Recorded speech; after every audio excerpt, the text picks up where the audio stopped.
ಇನ್ನು ಮೊದಲ ಭೇಟಿಯಲ್ಲೇ ಸುಚಿತ್ರಾ ಕಮಲಾಕರ ಭಟ್ನನ್ನ ಕೆಡ್ಡಾಗೆ ಬೀಳಿಸಿಕೊಂಡಿದ್ಲಂತೆ. ಮೂಲತಃ ಸುಚಿತ್ರಾ ವೈದಿಕ ಕಾರ್ಯಕ್ರಮದ ಬ್ರೋಕರ್ ಆಗಿದ್ಲಂತೆ. ಬೇರೆ ಮಹಿಳೆಯರಿಗೆ ಒಂದು ಕಾರ್ಯಕ್ರಮದ ಕಮಿಷನ್ ಆಗಿ 10,000 ಕೊಟ್ರೆ ಸುಚಿತ್ರಾಗೆ ಕಮಲಾಕರ ಭಟ್ 35,000 ಕಮಿಷನ್ ಕೊಡ್ತಿದ್ದಂತೆ. ವೈದಿಕ ಕಾರ್ಯಕ್ರಮದ ಬ್ರೋಕರ್ ಆಗಿದ್ದ ಸುಚಿತ್ರಾ ಈಗ ಕೋಟಿ ಆಸ್ತಿ ಮಾಡಿಕೊಂಡಿದ್ದಾಳೆ ಎನ್ನಲಾಗಿದೆ. ಮರ್ಡರ್ ಕೇಸ್ನಲ್ಲಿ ಅಂಧರ್ ಆಗಿರೋ ಸುಚಿತ್ರಾಳ ಒಂದೊಂದೇ ಕಲರ್ಫುಲ್ ಜರ್ನಿ ಈಗ ಬೆಳಕಿಗೆ ಬಂದಿದೆ. ಸಿದ್ದಾಪುರದ ಯುವಕ ಪ್ರಕಾಶ್ ಜೊತೆಗೆ ಸುಚಿತ್ರಾಗೆ ಲವ್ ಆಗಿತ್ತಂತೆ. ಮದುವೆ ಆದ್ಮೇಲೂ ಕೂಡ ಪ್ರಕಾಶ್ ಜೊತೆ ಸುಚಿತ್ರಾ ಸ್ನೇಹ ಹೊಂದಿದ್ದಂತೆ. ಮದುವೆ ಆದ ಮೇಲೂ ಕೂಡ ಪ್ರಕಾಶ್ ಜೊತೆ ರೀಲ್ಸ್ ಮಾಡಿರೋದು ಗೊತ್ತಾಗಿದೆ. ಕೆಲವು ತಿಂಗಳುಗಳ ಹಿಂದೆ ಶಿವಮೊಗ್ಗಕ್ಕೆ JCB ಖರೀದಿಗೆ ಅಂತ ಪ್ರಕಾಶ್ ಬಂದಿದ್ದಂತೆ. ಈ ವೇಳೆ ಪ್ರಕಾಶ್ಗೆ ಸುಚಿತ್ರಾ ಹಣದ ಸಹಾಯ ಮಾಡಿದ್ಲು ಅಂತ ಹೇಳಲಾಗ್ತಾ ಇದೆ. ಕಮಲಾಕರ ಭಟ್ರ ರಾಸಲೀಲೆಯ ಒಂದೊಂದೇ ಆಡಿಯೋಗಳು ವೈರಲ್ ಆಗ್ತಾ ಇದೆ. ಶಿರ್ಸಿಯ ಮಹಿಳೆಗೆ ಕಳಿಸಿರೋ ಆಡಿಯೋದಲ್ಲಿ ಸ್ಫೋಟಕ ವಿಷಯವೊಂದು ಬಯಲಾಗಿದೆ. ಸುಚಿತ್ರಾಗಾಗಿ 50 ರಿಂದ 100 ಕೋಟಿ ಆಸ್ತಿ ಮಾಡಿರೋದಾಗಿ ಬಾಯ್ ಬಿಟ್ಟಿದ್ದಾನೆ. ತಾನು ಸತ್ರು ಪರವಾಗಿಲ್ಲ, ಸುಚಿತ್ರಾಳಿಗಾಗಿ ಏನ್ ಬೇಕಾದ್ರೂ ಮಾಡ್ತೀನಿ ಅಂತ ಮಾತನಾಡಿರೋ ಆಡಿಯೋ ವೈರಲ್ ಆಗಿದೆ. DCM DK ಶಿವಕುಮಾರ್ ದೆಹಲಿ ಪ್ರವಾಸದಲ್ಲಿದ್ದಾರೆ. ದೆಹಲಿಯಲ್ಲಿ AICC ಕಚೇರಿಯಲ್ಲಿ ನಡೆದ ಅಸ್ಸಾಂ ಚುನಾವಣಾ ತಯಾರಿ ಸಭೆಯಲ್ಲಿ ಪಾಲ್ಗೊಂಡರು. ಬಳಿಕ ಮಾತನಾಡಿದ ಅವರು, ಹೈಕಮಾಂಡ್ ನಾಯಕರ ಭೇಟಿಗೆ ಸಮಯ ಕೇಳ್ತೇನೆ, ಯಾರು ಸಮಯ ಕೊಡ್ತಾರೋ ಅವರ ಜೊತೆ ಮಾತಾಡ್ತೀನಿ ಅಂತ ಹೇಳಿದ್ದಾರೆ. ಇವತ್ತು AICCಲಿ ನನಗೆ ನಮ್ಮ ಪಕ್ಷದ ಒಂದು ಮೀಟಿಂಗ್ ಇದೆ. ಆ ಮೀಟಿಂಗ್ ಟೈಮ್ ಫಿಕ್ಸ್ ಮಾಡಿದ್ದಾರೆ. ಚುನಾವಣೆಗಳ ಬಗ್ಗೆ ಮೀಟಿಂಗ್ ಇದೆ. ಅಸ್ಸಾಂದು ಬೇರೆ ಮೀಟಿಂಗ್ ಇದೆ, ಅದಕ್ಕೆ ಕರೆದಿದ್ದಾರೆ. ಅದಕ್ಕೆ ಹೋಗ್ತಾ ಇದ್ದೀನಿ. ಹೋಗಿ ಬಂದಮೇಲೆ ಯಾರಿದ್ರು ಅಂತ ಹೇಳ್ತೀನಿ.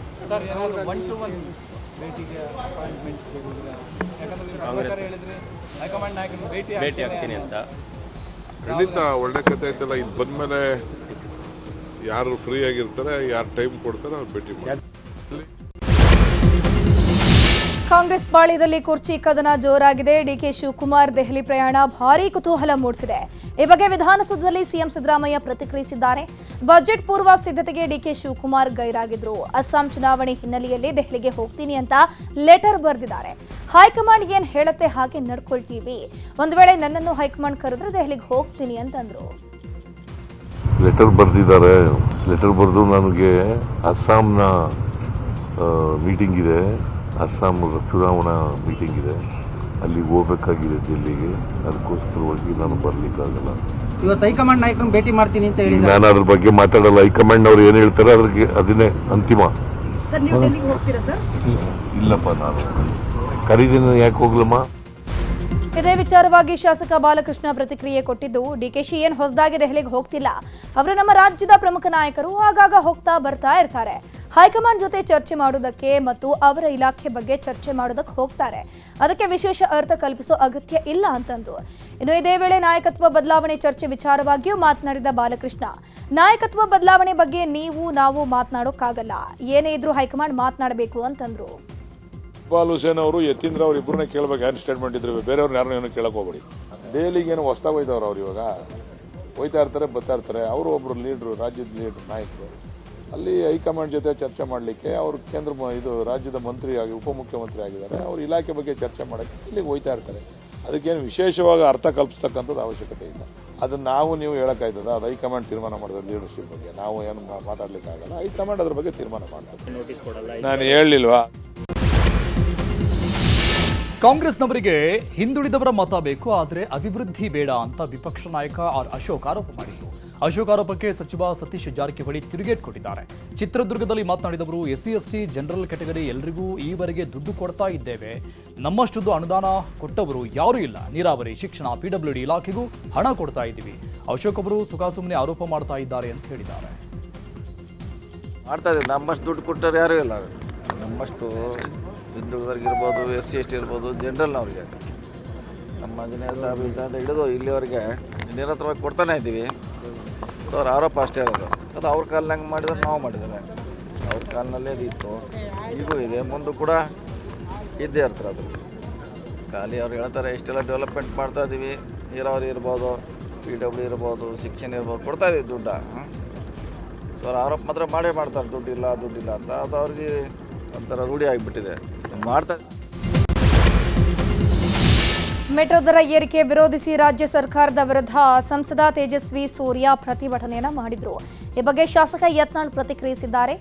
ರಾಜ್ಯ ಸರ್ಕಾರ ದಿವಾಳಿಯಾಗಿದೆ, ರಾಜ್ಯದಲ್ಲಿ ಅಭಿವೃದ್ಧಿ ನೆನೆಗುದಿಗೆ ಬಿದ್ದಿದೆ. ಕೃಷ್ಣಾ ಮೇಲ್ದಂಡೆ ಯೋಜನೆಗೆ ಬಿಡಿಕಾಸು ಕೂಡ ಸಿಕ್ಕಿಲ್ಲ.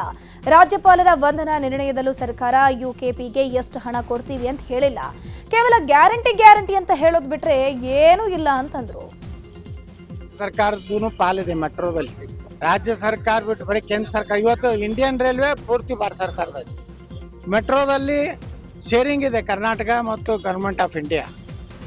ಇವರೇ ಶಿಫಾರಸು ಮಾಡ್ಯಾರ ಏರಿಸ್ಬೇಕಂತೇಳಿ. ಯಾಕಂದ್ರೆ ಇವ್ರು ದುಡ್ಡು ಕೊಡೋದು ಆಗಲಾಗೈತಿ. ಅದಕ್ಕೆ ಇವ್ರು ತಪ್ಪು ಮಾಡಿದ್ದಕ್ಕೆ ತೇಜಸ್ ಸೂರ್ಯ ಇವತ್ತು ಪ್ರತಿಭಟನೆ ಮಾಡ್ಯಾರ. ಆ ತೇಜಸ್ ಸೂರ್ಯನ ಒಬ್ಬ MP ಅವ್ರನ್ನ ಅರೆಸ್ಟ್ ಮಾಡೋದು, ಅವ್ರ ಖಾಲಿ ಡಬ್ಬ ಯಾವ ಇದ್ರ ಮ್ಯಾಗ ಅರೆಸ್ಟ್ ಮಾಡಿದ್ರಿ? ಸುಳ್ಳು ಒಂದು ಮಾಹಿತಿಗಳನ್ನು ಕೊಡೋದು. ನಮ್ಮಲ್ಲಿ ಸಾಕಷ್ಟು ದುಡ್ಡಿದೆ, ನಾವು ಅಭಿವೃದ್ಧಿ ಅಂತ ಶೂನ್ಯ. ಏನು ಅಂದ್ರೆ ಮೇಜರ್ ಏನದು ಇರಿಗೇಷನ್ನು ಇಂಥವು ಯಾವ ರಾಜ್ಯಕ್ಕೆ ಅತ್ಯಂತ ಪ್ರಮುಖವಾದಂಥ ಇವತ್ತು ಆಲ್ಮಟ್ಟಿ ಯೋಜನೆಗೆ ಏನೋ ಹಣನೇ ಕೊಟ್ಟಿಲ್ಲ ರಾಜ್ಯ ಸರ್ಕಾರ. ವಿಧಾನಸೌಧದಲ್ಲಿ ಭಗವಧ್ವಜ ಹಾರಾಡಬೇಕು ಅಂತ 2 ದಿನಗಳ ಹಿಂದೆ ಯತ್ನಾಳ್ ಪ್ರಾರ್ಥನೆಯನ್ನ ಮಾಡಿದ್ರು. ಈ ವಿಚಾರವಾಗಿ ಯತ್ನಾಳ್ ಪ್ರತಿಕ್ರಿಯೆ ಕೊಟ್ಟಿದ್ದು, ನಿಡಗುಂದಿ ತಾಲೂಕಿನ ಯಲಗೂರು ಗ್ರಾಮದ ಆಂಜನೇಯ ದೇವಸ್ಥಾನದಲ್ಲಿ ಪ್ರಾರ್ಥನೆ ಸಲ್ಲಿಸಿದ್ದೀನಿ. ಹಿಂದೂ ರಕ್ಷಣೆ ಮಾಡುವಂತಹ ಸರ್ಕಾರ ಬರಬೇಕು ಅನ್ನೋದಷ್ಟೇ ನನ್ನ ಪ್ರಾರ್ಥನೆಯ ಸಾರಾಂಶ ಅಂತಂದ್ರು. ಭಾರತ ಧ್ವಜದ ಮಗ್ಲ ಭಾರತ ಧ್ವಜದಷ್ಟು ಎತ್ತರ ಇಲ್ಲ, ಅದಕ್ಕಿಂತ ಸ್ವಲ್ಪ ಕೆಳಗೆ ಹಿಂದೂ ರಕ್ಷಣೆ ಮಾಡುವಂಥ ಒಂದು ಸರ್ಕಾರ. ಭಗವಾ ಅಂದರೆ ಎಲ್ಲರನ್ನೂ ಸಮಾನತೆಯನ್ನು ನೋಡೋಂಥದ್ದು.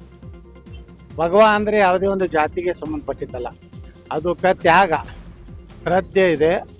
ಅಂಥ ಒಂದು ಸರ್ಕಾರ ತೊಗೊಂಡು ಬರ್ತೀವಿ ಅಂತೇಳಿ ಯಲಗೂರು ಹನುಮಂತ ದೇವರ ಬಳಿ ನಾನು ಪ್ರಾರ್ಥನೆ ಮಾಡ್ಕೊಂಡಿದ್ದೀನಿ.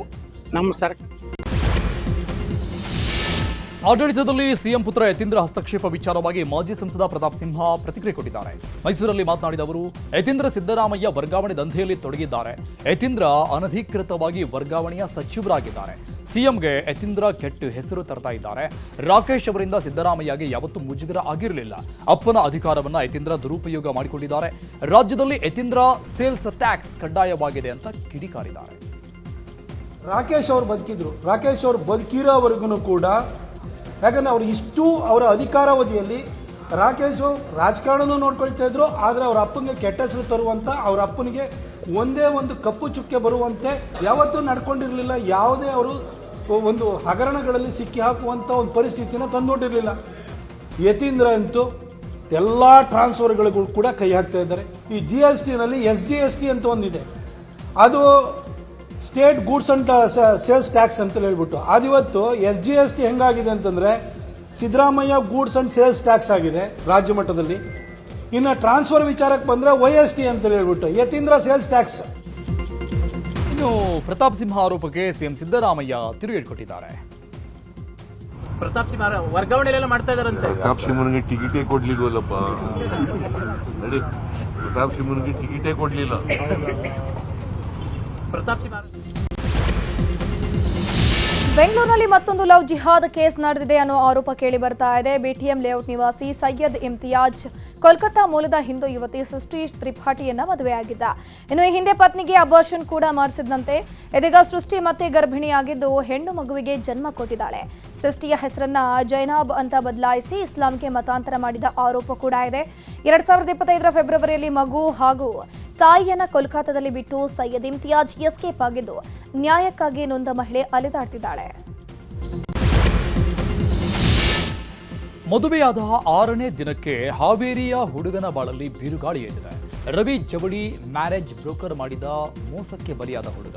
ಹಾವೇರಿ ಜಿಲ್ಲೆ ರಾಣೆಬೆನ್ನೂರು ತಾಲೂಕಿನ ತುಮ್ಮಿನಕಟ್ಟಿ ಗ್ರಾಮದಲ್ಲಿ ಘಟನೆ ನಡೆದಿದ್ದು, ಮೊದಲು ಮದುವೆಯಾಗಿ 2 ಮಕ್ಕಳಿದ್ರೂ ಈ ವಿಚಾರವನ್ನ ಮುಚ್ಚಿಟ್ಟು ರವಿ ಜೊತೆ ರೇಖಾ ಎಂಬಾಕೆಯನ್ನ ಬ್ರೋಕರ್ ಮದುವೆ ಮಾಡಿಸಿದ್ದ. ಈ ವಿಚಾರ ತಿಳಿದ ರವಿ ಹಲಗೇರಿ ಪೊಲೀಸ್ ಠಾಣೆಗೆ ರೇಖಾ ಮತ್ತು ಬ್ರೋಕರ್ಗಳ ವಿರುದ್ಧ ದೂರು ಕೊಟ್ಟಿದ್ದಾರೆ.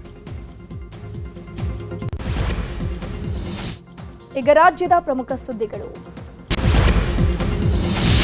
ಶಾಸಕ ಭೈರತಿ ಬಸವರಾಜ್ಗೆ ಹೈಕೋರ್ಟ್ ಶಾಕ್ ಕೊಟ್ಟಿದೆ. ಬಿಕ್ಲು ಶಿವ ಕೊಲೆ ಕೇಸ್ನಲ್ಲಿ ಭೈರತಿ ಬಸವರಾಜ್ ಸಲ್ಲಿಸಿದ ನಿರೀಕ್ಷಣಾ ಜಾಮೀನು ಅರ್ಜಿಯನ್ನ ಹೈಕೋರ್ಟ್ ವಜಾ ಮಾಡಿದೆ. ಜಾಮೀನು ಅರ್ಜಿ ವಿಚಾರಣೆ ನಡೆಸಿದ ನ್ಯಾಯಮೂರ್ತಿ ಸುನಿಲ್ ದತ್ ಯಾದವ್ ಪೀಠ ನಿರೀಕ್ಷಣಾ ಜಾಮೀನು ಅರ್ಜಿಯನ್ನ ವಜಾಗೊಳಿಸಿದೆ.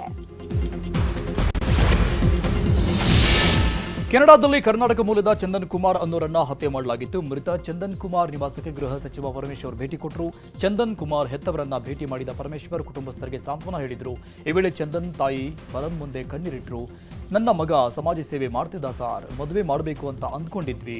ನೆಲಮಂಗಲದಲ್ಲಿ ಮನೆ ಕಟ್ಸೋಕೆ ಮುಂದಾಗಿದ್ದ. ಅವನು ಚೆನ್ನಾಗಿರೋದು ನೋಡಿ ನಾವು ಕೂಡ ಸಂತೋಷವಾಗಿದ್ವಿ, ಆಸೆ ಪಟ್ಟಿದ್ವಿ. ಫಾರಿನ್ ಎಲ್ಲ ಒಬ್ಬನೇ ವ್ಯವಸ್ಥೆ ಮಾಡಿಕೊಂಡಿದ್ದ. ಒಂದು ದಿನಾನೂ ನಮಗೆ ಕಷ್ಟ ಕೊಟ್ಟಿಲ್ಲ ಅಂತ ತಮ್ಮ ಅಳಲು ತೋಡ್ಕೊಂಡಿದ್ದಾರೆ. ಇನ್ನು ಭೇಟಿ ಬಳಿಕ ಮಾತನಾಡಿದ ಗೃಹ ಸಚಿವ ಪರಮೇಶ್ವರ್, ಕೆನಡಾದಲ್ಲಿ ಚಂದನ್ನನ್ನ ಯಾವ ಕಾರಣಕ್ಕೆ ಹತ್ಯೆ ಮಾಡಿದ್ದಾರೆ ಅನ್ನೋ ಮಾಹಿತಿ ಇನ್ನೂ ಸಿಕ್ಕಿಲ್ಲ.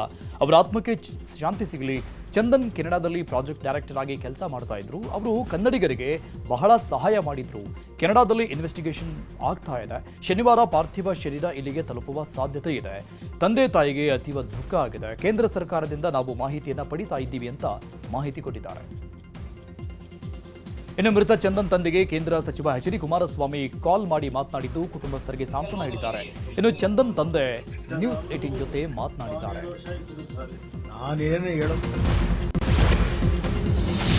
ಫೆಬ್ರವರಿ 12ಕ್ಕೆ ಆರ್ಸಿಬಿ ಅಭಿಮಾನಿಗಳಿಗೆ ಗುಡ್ ನ್ಯೂಸ್ ಸಿಗೋ ಸಾಧ್ಯತೆ ಇದೆ. ಚಿನ್ನಸ್ವಾಮಿಯಲ್ಲಿ ಐಪಿಎಲ್ ಪಂದ್ಯ ನಡೆಯುತ್ತಾ ಇಲ್ವಾ ಅನ್ನೋ ಗೊಂದಲಕ್ಕೆ ತೆರೆ ಬೀಳಲಿದೆ. ನಿನ್ನೆ ಗೃಹ ಸಚಿವರನ್ನ ವೆಂಕಟೇಶ್ ಪ್ರಸಾದ್ ಭೇಟಿಯಾಗಿದ್ರು. ಇದೀಗ ಜಿಬಿಯ commissioner Maheshwar Rao, police commissioner Seemanth Kumar Singh RCB ನಿಯೋಗ ಸ್ಟೇಡಿಯಂನಲ್ಲಿ ಪರಿಶೀಲನೆ ಮಾಡಿದ್ದು, ಪಂದ್ಯ ನಡೆಸೋಕೆ ಚಿನ್ನಸ್ವಾಮಿ ಸ್ಟೇಡಿಯಂನ ಫಿಟ್ನೆಸ್ ಬಗ್ಗೆ ಅಂದೇ ಮಾಹಿತಿ ಹೊರಬೀಳಲಿದೆ. ಬೀದರ್ನ ವಿದ್ಯಾರ್ಥಿ ನಿಲಯದಲ್ಲಿ ವಿಚಿತ್ರ ಘಟನೆ ನಡೆದಿದೆ. ನಿಗೂಢ ಆಕೃತಿ ಕಂಡು ವಿದ್ಯಾರ್ಥಿನಿಯರು ಬೆಚ್ಚಿಬಿದ್ದಿದ್ದಾರೆ. ಚಿಟಗುಪ್ಪ ಪಟ್ಟಣದ ವಸತಿ ನಿಲಯದಲ್ಲಿ ಘಟನೆ ನಡೆದಿದೆ. ನಿನ್ನೆ ರಾತ್ರಿ ಮಲಗಿದ್ದಾಗ ಘಟನೆ ನಡೆದಿದೆಯಂತೆ. ಸಮಾಜ ಕಲ್ಯಾಣ ಇಲಾಖೆ ವ್ಯಾಪ್ತಿಯ ಹಾಸ್ಟೆಲ್ನಲ್ಲಿ ವಿಚಿತ್ರ ಘಟನೆ ನಡೆದಿದೆ. ವಿದ್ಯಾರ್ಥಿನಿಯರಿಗೆ ಕೆಟ್ಟ ಕನಸುಗಳು ಬೀಳ್ತಾ ಇವೆಯಂತೆ.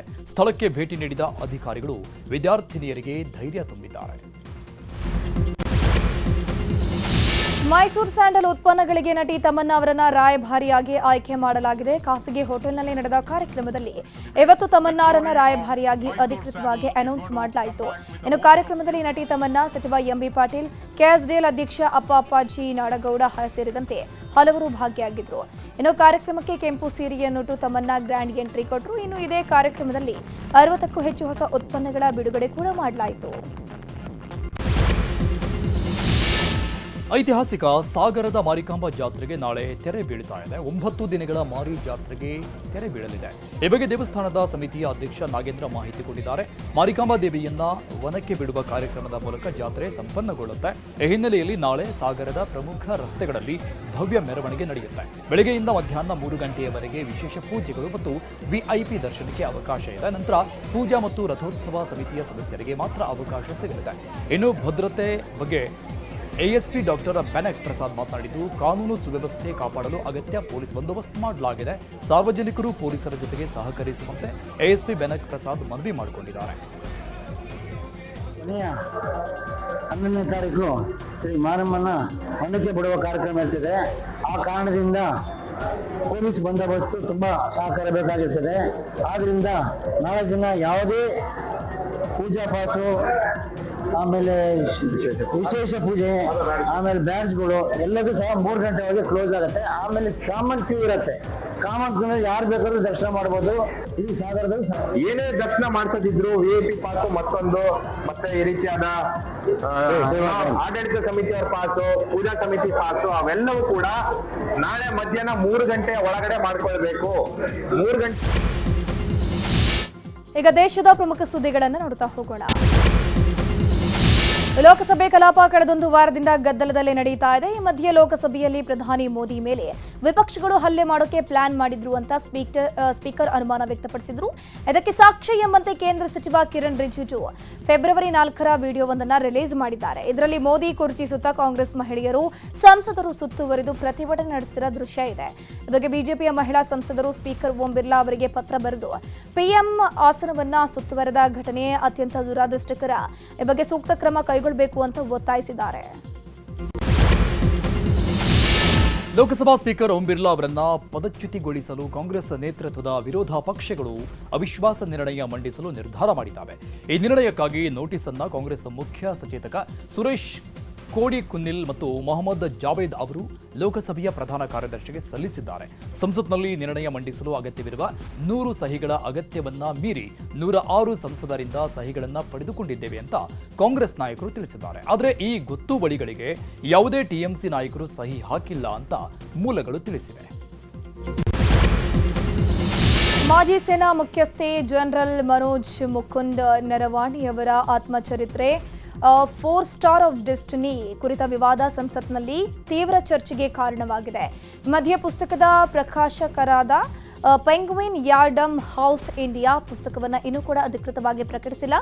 ಯಾವುದೇ ಮುದ್ರಿತ ಅಥವಾ ಡಿಜಿಟಲ್ ಪ್ರತಿಗಳನ್ನು ಸಾರ್ವಜನಿಕರಿಗೆ ಬಿಡುಗಡೆ ಮಾಡಿಲ್ಲ ಅಂತ ಹೇಳಿದೆ. ಅಲ್ಲದೆ ಪುಸ್ತಕದ ಅನಧಿಕೃತ ಪ್ರಸಾರದ ವಿರುದ್ಧ ಕಾನೂನು ಕ್ರಮ ತೆಗೆದುಕೊಳ್ಳಲಾಗುವುದು ಅಂತ ಸಂಸ್ಥೆ ಎಚ್ಚರಿಕೆ ನೀಡಿದೆ. ಇನ್ನು ಈ ಬಗ್ಗೆ ಲೋಕಸಭೆ ವಿಪಕ್ಷ ನಾಯಕ ರಾಹುಲ್ ಗಾಂಧಿ ಪ್ರತಿಕ್ರಿಯಿಸಿದ್ದು, ಪುಸ್ತಕ ಪ್ರಕಟವಾಗಿಲ್ಲ ಅಂತ ಪೆಂಗ್ವಿನ್ ಹೇಳುತ್ತದೆ. ಆದರೆ ನರವಾಣೆ ಅವರು 2023ರಲ್ಲೇ ಪುಸ್ತಕ ಅಮೆಜಾನ್ನಲ್ಲಿ ಲಭ್ಯವಿದೆ, ನನ್ನ ಪುಸ್ತಕವನ್ನು ಖರೀದಿಸಿ ಅಂತ ಟ್ವೀಟ್ ಮಾಡಿದ್ದಾರೆ. ನಾನು ಪುಸ್ತಕ ಪ್ರಕಾಶನವಾದವ ಪೆಂಗ್ವಿನ್ಗಿಂತ ನರವಾಣೆ ಅವರನ್ನ ನಂಬುತ್ತೀನಿ ಅಂತ ಹೇಳಿದ್ದಾರೆ. Manoj Narawane ji, it's a tweet that says, "Hello friends, my book is available now. Just follow the link. Ji. Happy reading. Jai Hind." This is a tweet that Mr. Narawane has made.